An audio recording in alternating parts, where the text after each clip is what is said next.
Welcome back to the Training Babble podcast. I'm your host, Dave Schell, and today I am flying solo. Today I want to talk about something that's been bugging me for quite a while. You've probably heard me rant about it on other episodes, and we've devoted some of the entire episodes to this topic. But what I'm talking about is our over-reliance on data and technology. This is something that I've been seeing for years. Now we have more training data than ever, and I don't know that athletes are any better for it. When was the last time you did a ride or a run without a watch, or without earbuds, without music or a podcast, without your bike computer? Chances are you haven't. Or if you did, what did it feel like? Was it uncomfortable? Was it hard being alone with your thoughts? Was it boring? That's one of these words that makes me crazy when an athlete says that a ride is boring, because it can be boring out there when you're by yourself in the middle of Kansas riding for hours. It can be boring, and I think part of what we get from that experience is becoming more mentally tough and being able to handle those periods. That discomfort is exactly what this episode is about. It's about our over-reliance on data and technology and what we can do to become more in tune with our body and the signs that it's giving us. So I've been coaching since 2010. At that time, there was a lot of technology. Power meters were starting to get more popular. Everybody had a GPS device, but it's nothing like it is today, where we have HRV, power, strain scores, readiness scores, continuous lactate sensors, muscle oxygen sensors, breathing monitors, and then we have all these different companies that are telling us when we should go, when we should rest, and they don't always agree. The data isn't the problem. The over-reliance on it is. When the watch says go, athletes go.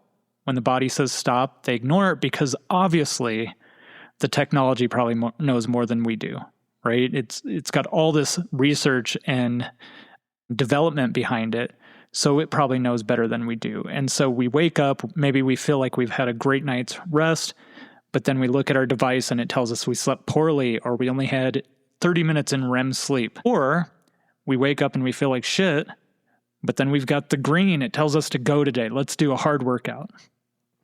And so I kind of experienced this, or found my way into this, a long time ago when I was just starting to run, and I used to always run with the GPS device. And I would be out running and I'd be feeling good, really like putting down a pace, and I'd look down and I'd see, man, this pace is too fast for me. Even though everything my body was telling me was the opposite, saying this was a good pace and I could sustain it, I'd look down at my watch and I'd see I was running at a pace that I shouldn't be running at. And then I had a physical therapist at the time, and he said something to me that really kind of changed the way I ran and really opened up everything for me. And I was in there and we were talking about it, and he asked me how old I was. And he's like, dude, it should always hurt. And I thought that was such an interesting thing, where I'd been having this device dictate what I should be running at, how hard it should be, things like that. And so I put away the GPS device and started running with the Casio watch, just a generic old Casio watch. And once I started doing that, my run time started coming down. I started having PR after PR because I was running by feel. I was listening to my body. I was getting right to that point where I was redlining, but I knew if I stayed here, I could do it for a long time. If I went any harder, I was going to blow up. And I really started to learn a lot more about my body and how much I could push it without having this artificial limit put on me telling me that I needed to run faster or run slower. So this isn't about ditching the technology. It's about what happens when you can't use it and whether you're still a functional athlete. So our body is always giving us feedback in real time, whether we're talking about breathing, whether we're talking about the leg sensations, motivation, which I think is probably one of the biggest leading indicators when I know an athlete's starting to overtrain, is when they start to get apathetic and aren't looking forward to the training. That's a huge red flag for me. And mood, if athletes are getting grumpy, things along those lines. So those aren't soft signals, they're data. We've just been trained, maybe not trained to distrust them or to ignore them, but we have so many other things that are vying for our attention and competing for our attention, whether we're talking about social media or notifications. That's another thing that makes me crazy is I always think back to the Office episode where Ryan's trying to push the technology woof, where whenever somebody texts you or faxes you, it faxes, tweets, and posts at the same time or whatever, and then says woof. But that's beside the point. But we have all these notifications that our phone is dinging and buzzing, and we're getting a notification every time somebody leaves a comment or leaves a like on our post, when somebody texts us, when there's a weather update, things like that. And so we have all these other things that are taking our attention that we lose sight of what our body is actually telling us. And so I think perceived exertion is one of the most validated metrics in exercise science.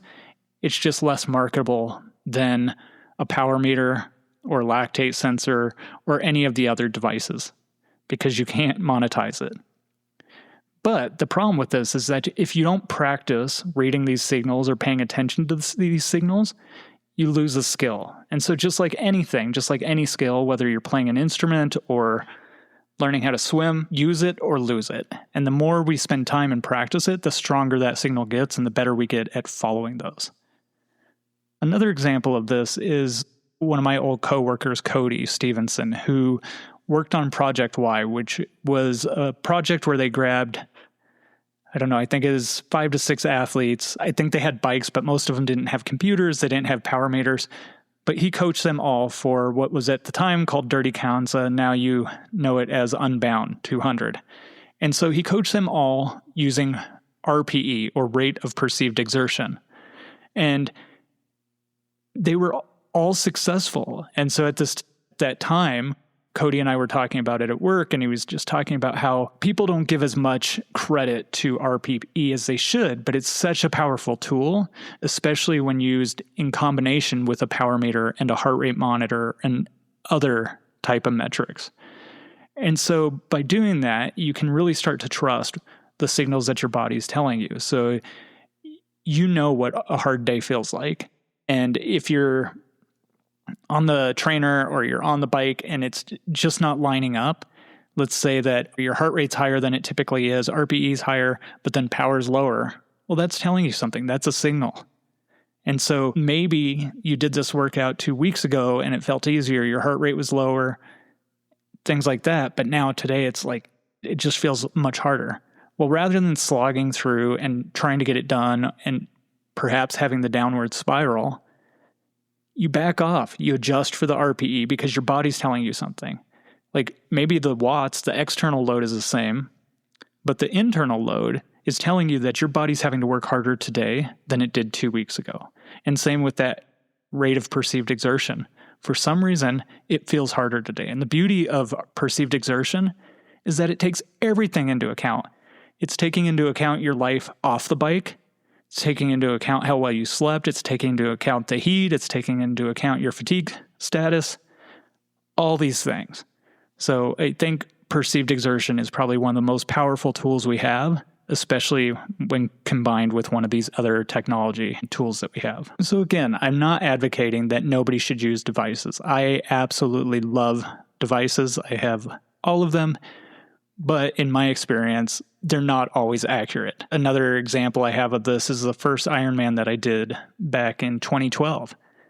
I had been doing a route, preparing for the Wisconsin Ironman, and I got really good at feeling what 200 watts felt like because I would just do this loop over and over and over again.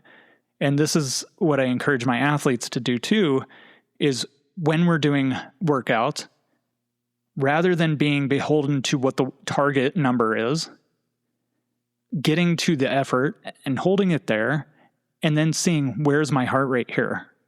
Where's the power at this point? What does this feel like? And so I had trained with that for probably a couple months leading up to Ironman Wisconsin. I go and drop off my bike the night before the race, and it had been raining nonstop. I go to the race the next day, pull my bike out, and the power meter's dead. I could not get it to turn on. And so I had done I had this whole pacing plan, everything that was all based on the numbers. But now my power meter was dead. But thankfully, because I had done so many rides at that target and really internalizing what that pace felt like, what my breathing was doing, how my legs felt, what was going through my mind at those times, I didn't need the power meter because I had kind of calibrated my internal power meter. And that was really, really useful. So how can you become a more intuitive athlete? First is, like I said, when you're doing workouts, rather than just sticking to that target number and riding it regardless of how you feel, really think about, okay, when I'm at this wattage or I'm at this pace, what is my breathing doing? Like, am I barely breathing? Is it kind of light and rhythmic? Am I having to take, if I were talking to somebody, would I have to take a breath every couple of words? Am I breathing very heavily? That's giving you information about where you're at in the spectrum of intensity. And then also thinking about your legs. We always talked about that, the burn when you go around threshold. And so when you're at that point, like, how are your legs feeling? Does it feel like a pretty easy pace? Is it heavy? Are you having to work, but it's not burning? You're having to focus, things like that. And then to the point where you really feel the legs starting to burn and it's just a matter of time before you blow up. That's all information. One of the things for me that I use all the time is, it happens a lot of mountain bike races, especially when it's hot or at high elevation, is if I start to hear my heart, if I feel my heartbeat in my ears, I know it's time to back off and take a break to let my heart rate come down a little bit. And so that's something where I'm not having to look at my heart rate monitor, not having to look at the power meter. I just know that I'm over that red line and that I'm going to benefit from a little bit of a break at that point. And so I might hop off the bike and push for a bit, make sure that I'm taking on hydration, eating a bit, let my heart rate come down, and then get back on the bike and start to push again. So what are some other ways that you can start to build this? It's pretty simple stuff, but it requires paying attention. I would say at least one ride or one run per week, no power or pace target. Just go by effort and feel, and note what you notice. What is your breathing doing? How are your legs feeling? I think for running, one of the big things for athletes is being able to hear their footfall. If you are always running with music and you can't hear your feet slapping the pavement, like, you sound like you're wearing flippers, and so you're just not running very efficiently, and it's hard on your body. And so if you take away that distraction, all of a sudden you can hear your feet, you can be quiet, you probably will run a little bit, land a little bit more softly, and conserve a lot of energy. Before every workout and during every workout, rate how you feel on a scale of 1 to 10. That's in the software that I use, Training Peaks. They have it, and I know lots of others do too.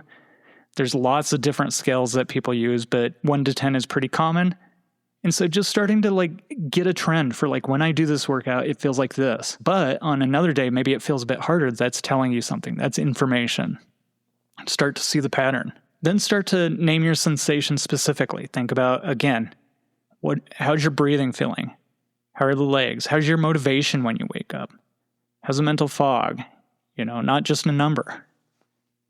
And then make at least one training decision per week based purely on feel, not on the prescription. And I think this is where the intuitive training really comes in handy.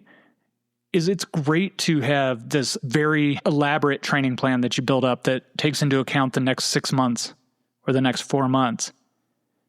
But what I used to say when I was teaching Training Peaks University and talking to coaches about the annual training plan is, it's your roadmap.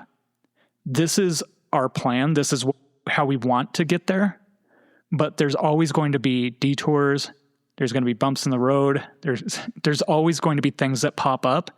And so rather than sticking to this plan rigidly, be willing to be flexible and make changes based on how you're feeling. And so maybe your plan calls for a threshold workout that day, and you get on the bike or you head out for a run and you warm up. And after 10 to 20 minutes, you can feel that it's just not there today. Rather than just slogging through it and forcing yourself to do a subpar workout, which is then going to hurt the workout for the next day and the workout further down the week, just make it an easy day and save it for the next quality workout. I think this is something that really happens with, again, chasing numbers or chasing TSS, chasing the metrics, is that eventually we get to a point where everything just feels kind of hard. And the problem with that is that you're never recovering enough to really recover, which means that when it comes time to go hard, you can't go hard enough to really cause the stimulus and to cause the overload that your body needs to adapt. And so then you just end up in this middle ground and kind of stagnate and plateau. And so really paying attention to how you're feeling, how the session feels compared to when you did it last time, your motivation, and then making changes based on that. There is no magic in a 3 on, 1 week off kind of workout cycle or planning cycle. There isn't magic. None of this is written in stone. Everybody's body is an experiment of one, where the conditions are constantly changing. You're getting older. Maybe your sleep wasn't as good. Maybe things happening off the bike are causing stress. So we need to account for that. And a lot of that doesn't show up in training stress score or your HRV scores and recovery scores and things like that. And so really paying attention to how you feel. Are you motivated? Are things feeling harder than they should? That's all feedback. So once again, I'm not advocating that you get rid of all your technology or that you ditch your power meter, or that you stop running with the GPS device. The data is great, but it's not absolute. And so we always want to balance that with how we feel. And so I think using a power meter with heart rate and RPE, or using pace with heart rate and RPE, are great because it really allows you to triangulate how you're feeling on any given day. It'll also alert you to, is your fitness improving? If you have a target, again, going to power, if we have a power target and you're doing it and it's it feels easier than it should, your heart rate's lower than it usually is, that's a pretty good indication that maybe you're getting fitter. And so you could bump up that target by 10 watts for the next time. So we don't always have to be testing. If we're paying attention to the signals, our body's telling us lots of things that the data can't account for. So I will step down off my soapbox at this time. Thank you for listening. If you're interested in coaching or a consult, you can always find me at kaizenendurance.coach, or you can find me on Instagram at kaizenendurance. We still have a few spots left for our Leadville team this year. Would love to have you. Or if you're just curious if you can get the buckle by going a sub 12 or get a big buckle by going sub 9 and want to do a consult where we can leverage data and put you in best bike split and see what you have to do, you can reach me out about that as well. If you enjoy the podcast, please leave a review and a rating. It really helps me. Thanks for listening, and until next time.